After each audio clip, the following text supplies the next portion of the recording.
My entitled coworker decided to take credit for my hard work on a project I have really been struggling with. So I decided to get some revenge by not only proving that I'm the one that did this work, but also exposing my coworker for the fraud that they are. Here's what happened. So I work as a software engineer, and in my team, we follow the usual process of writing code, reviewing it, testing it, and deploying it. One of my coworkers, who we will call Steve, had a habit for taking credit for other people's work in front of management. He isn't a bad developer, but he loves making it seem like he was doing more than he actually was. I am quite introverted, so I don't usually speak up in meetings unless I have to, and calling someone out directly doesn't come naturally to me, so I usually just let things slide. During a big project, I spent days fixing a complicated bug. The problem ran deep, and the fix had to work across different parts of the code. If you hadn't actually worked on it, it was pretty hard to follow. After a lot of testing, I finally got it done. At the next team meeting, before I could even say a word, Steve jumped in and started explaining my fix as if it was his. He kept saying things like, "We decided to," or even saying like, "Oh, our approach to this was this and that," making it sound like he was the person behind it. Well, I was really annoyed, but I kept quiet. The next day, another bug popped in the same area of the code, and our manager turned to Steve and said, "Well, since you worked on this, can you patch it?" And that's when the fun started. Steve froze. The thing is, if you didn't actually write the fix, it wasn't easy to understand how it all fit together. He had no idea where to even begin. He tried stalling, and even sent me a message explaining if I could explain the logic of the code real quick. But here's where I started to enact my revenge. I told him that I was busy at the moment and that I will catch up with him later on. But you know what? I didn't. After 5 hours of struggling, he finally admitted in the team chat and wrote something like, "Actually, I didn't write this part, but maybe if you check with the original poster, they could take a look." And I replied by saying, "Oh, of course, I'll check it out." Well, 10 minutes later, I had it all fixed up. Our manager then came over and congratulated me. We were chatting for a bit, and before heading off, he made a deliberate comment about how great it was having someone who actually understands what we are working on. And when I was told that, Steve didn't say a word. So honestly, it felt great to throw Steve under the bus, especially after he tried to take credit for my work. I love this story for so many reasons because I have run into so many Steves in my life. People who literally walk up there and say, "Oh yeah, I did the work for this. This is my credit. I'm the one that did it." And then you're sitting there like, "Okay, are you kidding me right now? This is not something you even touch for a second. Are you seriously trying to take credit for my work?" And I totally understand where the original poster is coming from. They don't want to cause any drama and they don't want to stir the pot, so they're like, "Okay, I'm just gonna sit back and see where this goes." Because generally speaking, especially in like a professional working environment, that's how I feel most of the time. Like I don't want to cause any problems and I don't want to stir the pot because, you know, I need to make rent. But thankfully, the universe had different plans for Steve because this guy got thrown under the bus in a beautiful fashion. And in my opinion, this is just karma sorting out the jerks from the people who are truly honest. If you like Am I the Jerk, you're probably going to love Am I the Genius. Check it out, link down below in the description. Also, go to amithejerk.com/submit if you would like to submit your own stories. Am I overreacting for reporting a coworker after they literally assaulted me at work? Because right now, my boss and all of my coworkers are saying that I should have kept my mouth shut. And at this point, I seriously don't know what to do. Here's what happened. Okay, today I walked into my office to ask my coworkers if they wanted something to eat. And I asked this because I was grabbing lunch for myself and I just wanted to check. Well, a coworker immediately got upset that I was in there and I just took it as playful banter. But then out of nowhere, he got up angry, cussed me out, and shoved me hard in the chest and slammed the door in my face. Now, another coworker gaslit me into blaming me for the assault. So I went right to HR to report the incident since he did hurt my chest. My department boss called me and proceeded to gaslight me just as my coworker did by saying that we are a close-knit group. For reference, I just started a few months ago while they've been working there for years. My boss then said, "Well, couldn't this have just been talked out? Why would you go straight to human resources?" But the fact is, I've always had problems with this guy before, and this was the final straw. He then ended the call by saying, "Well, this isn't good." So seriously, I really need to know, did I overreact in this situation? Everyone around me seems to put the blame on me, but doesn't it cross a line when a physical altercation happens? What should I do? Okay, I'm gonna say this first and foremost. The second anybody attacks you at work is the second that you need to report that immediately. This guy literally got angry because you walked in and said, "Hey, I'm getting something to eat. You guys want anything?" And then he attacked you and slammed the door in your face. I don't care about him getting angry or cussing you out or even him slamming the door. It's the fact that he took his hands and he shoved you in the chest. Like that to me is completely unacceptable. That is where this absolutely needs to be escalated. If this was a friend or someone that I knew forever and I knew this was some kind of playful banter, then yeah, I would be like, okay, this is fine. We're just kidding around. It's no big deal. But you don't know this guy like that. You've literally been working there for like what, a few months? There is no conceivable reason why he should ever attack you like that. Like that, in my opinion, is crazy and I just cannot accept that for a second. And this whole BS of like, why would you go to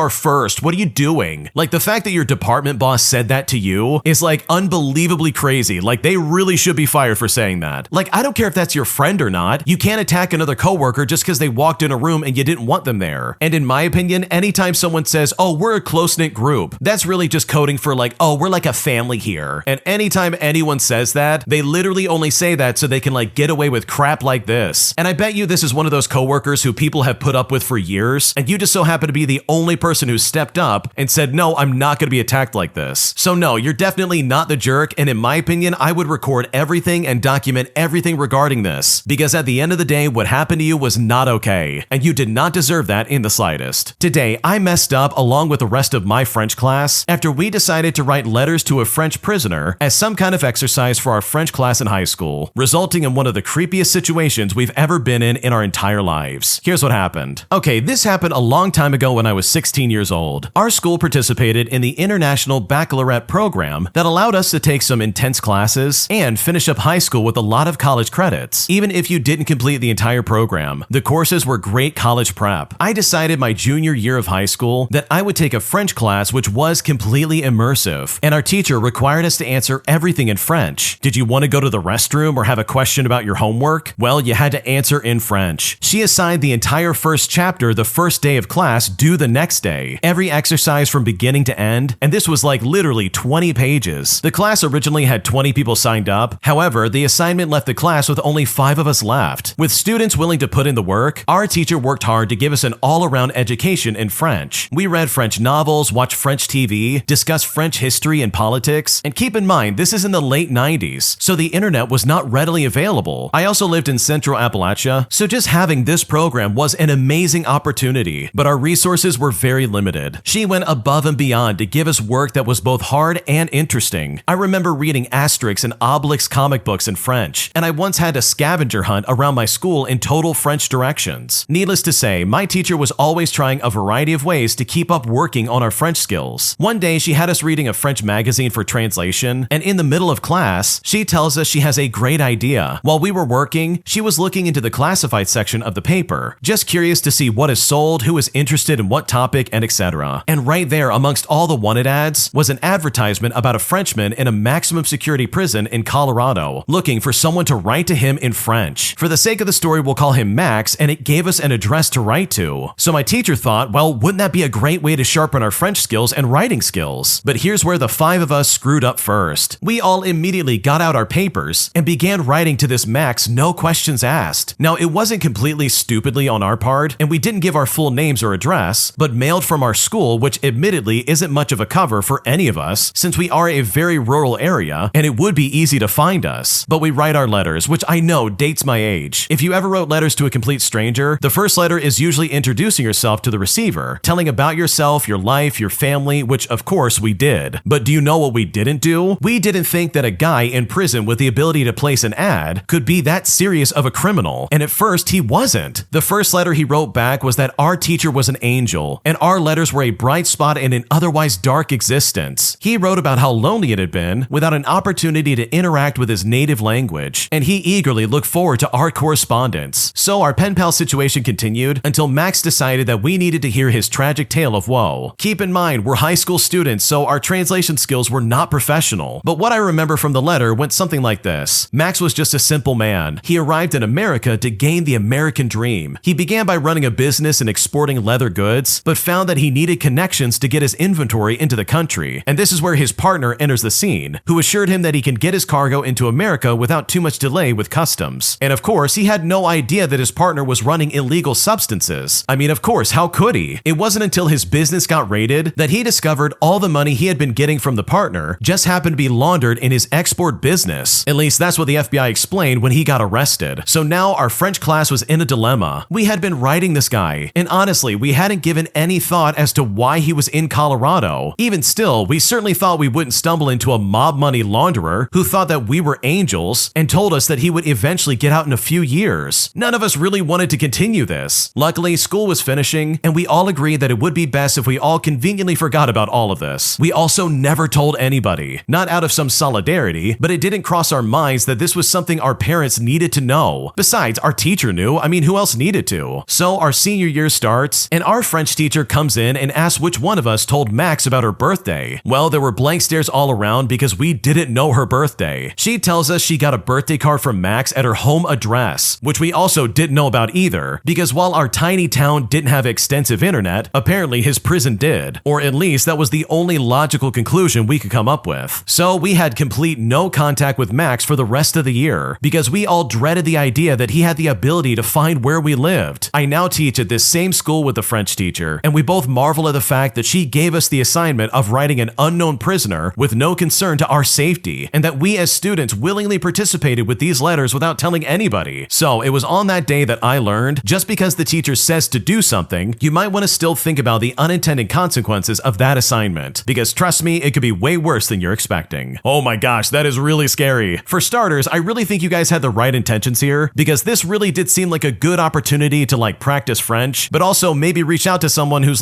down on their luck. But my god, the fact that this guy figured out your teacher's address and birthday, are you kidding me right now? That is super creepy. So yeah, this is a massive mess up, because this truly could have been way worse. Am I the jerk for not wanting to travel with my friend to Italy after she has literally been indecisive for 6 weeks about whether she's going or not? Because right now I'm incredibly frustrated. Here's what happened. Okay, so I'm visiting my sister studying abroad in Italy in a couple of weeks. It's also been 6 weeks since I booked my flights and decided the trip dates. When I first booked the trip, I asked some friends if they wanted to come with me, and most of my friends politely declined. But one of my friends, who we will call Michaela, said that she might be in for the trip but had to figure some money stuff out before deciding. And I was fine with that, as we had time. I knew Michaela for a year before this, and I wasn't sure how serious she was, but I was down to discuss traveling. Michaela and I talked about the trip here and there, and I asked multiple times about the status of her bookings. She kept saying that she is definitely coming, and even talked about specific things that we could do in Italy. However, she kept putting off actually booking anything. A month ago, she told me that she needed a few days, and she would know 100% if she was coming. A week later, she told me she could not come due to issues with getting paid at work, and then 2 weeks ago, she said she's back in again. And I was happy to have her back in, but still, as of today, she hasn't booked any flights or stay. The trip is now a little more than 2 weeks away. She has no flights, and we still haven't booked our Airbnb stay for 5 of the nights. I messaged her yesterday morning, asking her status about being ready to book things. I said I was feeling nervous that it was so last minute, and this is not how I usually do things when traveling. She responded that she's serious about coming and just needs until Friday to decide if she's coming, and if so, we could book everything by Monday. By the way, the Monday she's referring to is the Monday the week before the trip. I then hesitated and I said, okay, but you have until Friday. Well, later last night, I thought about it all and I made a decision. I told Michaela that it might just be better if I go alone. I said that I'm going there to see my sister and she could accommodate me, and that it would be better for my wallet than booking Airbnbs with her. I mean, times are tough. Now, I expected that she would be fine with me saying this, since she hadn't booked anything yet and hadn't even decided whether she wanted to go. But Michaela was very upset. She was mad by me saying that I was going to go solo and said it was weird for me to bring this up now. She said that it was messed up that I told her earlier in the day that it was okay for her to decide until Friday and then change my mind. But my position is that I waited 6 weeks for her to book the trip. How can she be mad at me for not waiting 3 days until Friday? She's acting like the victim somehow. She said it seems like I don't want her to go, but to me it feels like she's not serious about going because she hasn't booked a single thing to commit to this trip in 6 weeks. So after this conversation, which definitely did not go great, she called me a bad friend. She then unfollowed me on Instagram and removed photos that were posted of us. So seriously, am I the jerk in this situation? Because right now I don't know what to do. Okay, in my opinion, I think this should have been cut off a long time ago. Michaela is being super selfish. She's been leaving you on the hook for what, 6 weeks now? Like, she needs to figure out if she's going or not and then just commit to whatever that is. If she's going, fantastic, come along. But if you're not going, then just tell me so I can move on and get this going. And she seriously wants to be like, oh yeah, it's fine, we can book the Airbnb a week before. Like, what are you talking about? No, we're not doing that. That is so irresponsible and so last minute. And I'm sorry, but if I'm traveling internationally, I'm gonna figure out all these details way in advance. I'm not gonna let anybody make me wait until the week before just to figure out where I'm gonna stay and how I'm gonna get around. So no, this friend had so much time to figure this out, it's not even funny. And it's ironic that she would be like, wow, you changed your mind last second. How dare you say I have 3 days? But it's like, dude, no, you've had 6 weeks and you still can't figure it out. And that, in my opinion, is not your problem, and you have every right to move forward without Michaela being involved. Today, I got a car dealership shut down after they tried to sue me for a car that I wrecked because of their negligence. And I'm honestly still blown away by the way they treated me, me, and I'm glad that they ended up losing their license. Here's what happened. A number of years ago, I was test driving a used sports car. I got about 1 block from the dealership and got into an accident, and it was partially my fault. The brakes were spongy, and the stop ended up with the front end of the car sticking into the intersection about 2 feet. It was a residential area, and the only car on the cross street took off the front end of the car I was driving. So I make a police report and I report it to insurance, and my insurance company says not to worry about it. But a couple of months later, I get a letter from the dealership saying I owe the price of the car and that if I don't pay it, they're gonna sue me. But here's the thing, I had already talked to the insurance company. But once I informed the dealership I had already talked to the insurance company and knew the payout was more than the sales price of the car, I never heard from them ever again. I then contacted the government office that licensed car dealerships, and I told them exactly what happened. And thankfully, in a twist of fate, they ended up losing their license. Holy crap, I can't imagine test driving a car that literally has spongy brakes. Dude, are you kidding me right now? If you literally have a car that's up for sale, wouldn't you make sure the one thing that needs to be working is there working in the car? Like, the original poster could be dead right now. This could have been so bad. And then for these people to come back and be like, you're gonna pay for the car or else we're gonna sue you. It's like, dude, what are you talking about? The car you were trying to sell me is literally a piece of crap. And somehow this is my fault all because you guys can't put proper brakes on it? Like, I'm sorry, but that's not okay. That is so sketchy, it's not even funny. So good for you for reporting them and for getting them to lose their license, because the way they treated you is absolutely uncalled for. An entitled old lady in a shelter acted like she was in a hotel room, treating me like garbage and also making noise at all hours of the night. And I am seriously so glad I don't live there anymore, because that time in my life was a living nightmare. Here's what happened. To start things out, this was years ago, but I was in a transitional shelter. And for reference, this is sort of like a stepping stone between homelessness and getting an apartment. Anyways, everybody had their own room, but you had to share a bathroom. And the 2 rooms were connected by a bathroom. I was there for 3 weeks, and then they moved someone in next door to me. And that's fine, honestly, I didn't even think anything about it. But it turns out that my neighbor is the most entitled old lady I have ever met in my life. I mean, I could not even sleep at night due to her going into the bathroom and doing God knows what. She would stand in there talking to herself and slamming things down and just generally being a pain in the neck. When I told her to quiet down, she would just tell me to shut up and then cuss at me. And did I mention that this was happening in the middle of the night? I went to my case manager 3 separate times about this woman disturbing me and was told that she was not going to do anything about it. I was told you can either learn to live with it or you can move out. Your choice. I thought a case manager's job was to deal with stuff like that, but I soon found out that I was not the only person who was having issues with her. You also had to sign up for a specific time to do laundry. You could also pick up whatever time you wanted that was available, but you had to sign up. Well, she would frequently do laundry during other people's time slots, and when they said something to her, it was like, oh, I didn't know any better. But she had been there for 2 weeks at that time that the first incident I heard about occurred. So it's not that she didn't know, it's just that she didn't care. I even witnessed her treating the staff like they were supposed to say how high whenever she said jump. I mean, I just don't know how she didn't get thrown out of there. One time when I walked into the bathroom, I overheard her on the phone with someone complaining. She was saying stuff like, I should not have to share the bathroom with someone else. This is pathetic. She would frequently try to intimidate me, and I let her know that it was not going to happen. And she was mad that I wasn't just going to back down and let her treat me however she wanted. She seemed to be one of those old people who thinks that because they're old, they should get whatever they want and that the world revolves around them. She acted like she was paying for a hotel and that I was rude for being in her space. Her attitude was basically to say, how dare you be in my space? And I think the most messed up part about it is that she moved in on me and then had the nerve to act like I was inconveniencing her. I overheard her saying that she had been paying for a hotel before she got into the shelter. When I overheard her complaining about having to share a bathroom, I won't lie. I yelled out, then why don't you go pay for that hotel you said you were paying for? This is not a hotel. You can't just move in here and act like you own the place. She then told me again to shut up and cursed at me again. The rule stated that if you threatened another client or if you verbally mistreated them, then it was an immediate eviction, and there were no exceptions. So you know what? I recorded this entire thing and how she was constantly making noise. But even still, I was told to just deal with it. I ended up moving out because I couldn't take the constant noise and I couldn't take being kept up all night. I also considered going to the CEO of the place, but I just left it alone. All I know is that I feel sorry for whoever moved in after me, because they were definitely going to need the patience of a saint. Anyways, that's my story. I just can't believe she had the nerve to move into a shelter and act like that. I was like, we are in a shared space. We're in close quarters and it's not ideal, but you should make the best of it. You can't just move in and then complain because it's not the way you want things to be. If you don't like it, then there's the door. But no, she just wanted everybody to bend over backwards for her. It really blows my mind find how entitled some people can be, and it's like, seriously, read the room. Realize the situation that you're in and the reality of it. Don't complain about how you think things should be, and instead deal with how they are right now, which is exactly what I chose to do. Oh my gosh, I can't imagine living through that. Here you are in a literal situation where you're like, okay, I'm trying to figure my life out, and you're trying to find some kind of stability. And then in walks this idiot who clearly doesn't need to be there, who was literally at a hotel not even a few nights before, slamming the doors and making all this noise in the bathroom, while also trying to be like, no, you can't use the bathroom anymore. It's like, my God, how out of touch can you possibly get? So yeah, this whole situation is messed up, and I'm so sorry that you went through that, because the way this lady treated you is absolutely unacceptable. An entitled Karen purposefully hits my truck simply because she didn't like the fact that I parked outside her house. And as a result, I released a tsunami of revenge pranks against this entitled Karen, forcing her to move out of the neighborhood and sell her house for way less than she asked for. Here's what happened. So I was visiting my cousin who lives on a street that has no garages and very few driveways, so everyone just parks on the street. This makes for a lot of people having to find parking where they can and walk to their house since the parking is so scarce. So I park across the street from his house at the first open space. There's no reserved parking, by the way. There's no handicap signs or anything like that. It is quite literally just street parking. When I came out to leave, a car has parked in front of me, but it's actually hit my truck and still sitting there touching it. It didn't do a ton of damage, but it did dent my bumper and my grill. Now, I assume the driver just didn't realize what they did. It's not big enough of a deal for me to call the cops, and I don't know what house they're attached to, since few people end up lucky enough to park in front of their own house around here. I'm basically going to forget about it anyways, unless I see the car's owner. So I snapped some pictures and I wrote down the license plate. Just then, another neighbor comes out and tells me he watched the car park and that the driver was mad that someone had parked in front of her house, and she had her passenger get out and direct her to back up enough just to barely hit my truck. And they did this just to teach me a lesson about parking in front of her house. The neighbor tells me about how she's done this before to other people's cars, how everyone on the street absolutely hates her, and how he's caught her red-handed putting her extra garbage bags next to his trash can on garbage day because she thought he'd already gone to work. Those extra bags cost extra to haul. This entitled Karen has also taken people's cats and dogs to the animal shelter and instructed them to be put down. So overall, she is actually a witch of a woman. So at this point, I'm upset. And rather than confront her and need to get the police involved, I decide it's time to get some petty revenge. And that's exactly what I did, as I unleashed a plague of problems at a biblical scale on this entitled Karen's home, causing her so many problems in the process that she'll think twice of ever doing that to anyone's car ever again. So first, I took a syringe and I shot some super glue into all the house's exterior door locks. Then, me and my cousin had drinks on his front porch while we waited for her to get home. When she got there, I saw the grouchy-faced Karen in her late 40s, early 50s. She gave us a glare for literally no reason as she got out of her car. She of course couldn't get her key to work, and we watched her try and get in her house for over an hour before a locksmith showed up. He couldn't figure it out either, so she ended up getting a contractor to come out, break in, and then replace all the locks. She never had a clue why it stopped working, but you know what? That was just the beginning. The next day, I went there with a can of pepper spray, and I sprayed her front door handle with it. Pepper spray leaves behind a slight oily residue. People touch their face way more than they realize. So again, I waited on the porch with my cousin to see her come home. 15 minutes afterwards, she got home, and she comes running outside, holding her face and screaming. She tries to get in her car, but can't see anything to drive. We ask her if she's okay, and she doesn't know, so we just call the ambulance, and she goes to the hospital. She comes home, and she says the doctor thinks she had an allergic reaction, and instead of thanking us for saving her, instead, she said that if we were decent neighbors, we would have driven her to the hospital and saved her the cost of the ambulance. She then tells us that we're all worthless, just like everyone else on the street. Now, after this first prank, I honestly thought I was done, but when she said that, I was like, you know what? I think I got a little bit more. So I wait a few days, and I drove to my cousin's house again, and lo and behold, her car isn't around. So I walk around her house just inspecting what's going on. I see a small broken window pane in the basement window. She has an unfinished basement you can see through the dirty glass. So I went to the local pet store and I bought 100 gray mice, making sure to get 50 males and 50 females. I went back to her house and I dumped all 100 through the broken window, along with dropping in some food for some good measure. Fast forward a month later, and she has major exterminators over there every week after she she puts her house up for sale. All the neighbors badmouth the house to all the potential buyers, and she ended up accepting an offer over $100,000 less than her asking price. And honestly, good riddance. And now, as a result of her leaving, nice people finally live in this neighborhood. So it looks like karma finally came back for this entitled Karen. First off, I want to say don't try any of what you heard at home. This is all awful ideas, and it's coming from someone who clearly has jaded morals. Like, literally everybody in this story is an awful person. I just want to first say that. All of these people are jerks. There's no way any of this is appropriate. The entitled Karen's a jerk for literally putting down dogs and cats that other people own, and the original poster is absolutely a jerk as well for all the things that they did to this person's house. Like, across the board, everybody's a jerk. I'm really sorry to say it. And I think this might be a first for me, because typically in these stories, there's some kind of good guy and bad guy, but this is like everybody's a bad guy and everyone's just trying to get each other back. So in that regard, I would say to the original poster, you really shouldn't have done that, and you're lucky that she didn't find out about all the terrible things you did to her house. Is it funny, and did she kind of deserve some kind of karma? Sure, of course. What was described about this entitled Karen is awful, and there's no excuse for some of the actions that she took. But at the end of the day, you released over 100 mice into her basement. Like, that is crazy. I cannot imagine dealing with that when you're trying to sell your house. But either way, this is a hilarious story, and it's honestly crazy to me the steps people will take to try and get back at someone who clearly wronged them. If you like Am I the Jerk, you're probably going to love Am I the Genius. Check it out, link down below in the description. My narcissistic ex just ended my relationship, and now she has all these demands that she expects me to follow, and at this point, I don't know what to do. So I've been in a relationship with a woman for almost 8 months. In the beginning, everything was amazing, but about 4 months in, I noticed that she started being less affectionate. I let her know that this was an issue for me and asked why the sudden change, and she always blamed it on being stressed out. I had genuine feelings for her, so to end the fight, I pretty much accepted that answer as well as less affection in order to move on. From there, things continued to go downhill. I noticed that she started displaying sketchy behavior with her phone, and we would get in arguments about it, and she would always flip it back to me. She would call me paranoid, crazy, insecure. I even caught her one time back on a dating site, and she claimed that it was a bait profile to see if I'd be crazy enough to find it. Again, stupidly, I let it slide, and I gave her the benefit of the doubt. Throughout the entire relationship, I gave her the most consistent effort I could. I was always available to her and her small child. I do favors for them. I'd give them my time whenever they needed it, took care of them to the best of my ability, and always put them first. There were plenty of good times, but always in my gut, I suspected that she was not being honest with me. But again, I cared about her so much, I continued moving forward. So many times she said that I was the only person who ever showed her any kind of kindness, the only person who would ever consider her, as well as being the only person who would keep their word and take care of her. She said that she needed me and that she missed me constantly. She would call me and text me daily and would spend time with me almost every single day. Fast forward to February, and we joined a new gym together. We had been talking about it for a while, and I decided that I'd pay for both of our memberships since I was doing better financially and I wanted to treat her. She agreed to the idea, knowing full well that it was very expensive, as well as a 12-month commitment. One day before a workout, the sketchy behavior was so bad that even though I felt horrible about it, I went through her phone in the locker room. What I found made me sick to my stomach. She had been on dating sites the entire time and had been sending sketchy text messages to multiple people in graphic detail, along with sketchy photos, if you know what I mean. I was so thrown off by this that I foolishly didn't take my time and even look through everything. I came back out and handed her her purse and coat and stormed out of the gym. She chased me down, hopped in my car, and refused to leave. I told her what I saw, and her first instinct was to deny it, but she finally had to come clean upon realizing that I had seen a lot. We talked for over an hour, and she finally told me some truth. She basically said that all my suspicions were correct the entire time. Everything I accused her of was right, and she lied about everything, even though she called me a narcissist, as well as crazy, insecure, and paranoid. Despite all that, I was actually correct, and she was lying to my face the entire time. She said that she was addicted to the attention that these people gave her, and that even though she didn't actually want to physically do anything with them, she loved the high of getting praise and attention. She said that she didn't want me at a certain point, but didn't want to lose me as well. She said that she should have never called me names because she is in fact a very messed up person, as well as a narcissist just like her mother, who she hates. Stupidly, after all this, I let my feelings get in the way, and I gave her a second chance. She was nice for about about 2 days, and I noticed she went right back to her usual behavior, including calling me insecure again, especially after I tell her that I'm uncomfortable with her still following someone that she gave her number to from a dating site. 2 weeks later, I tell her that my needs still aren't being met over a long text message, which, wouldn't you guess it, she just completely ignored. The next day before the gym, I noticed that she was trying to pick a fight from the small things she was doing, but I just ignored her and did my workout. After the gym, we went to eat, and she finally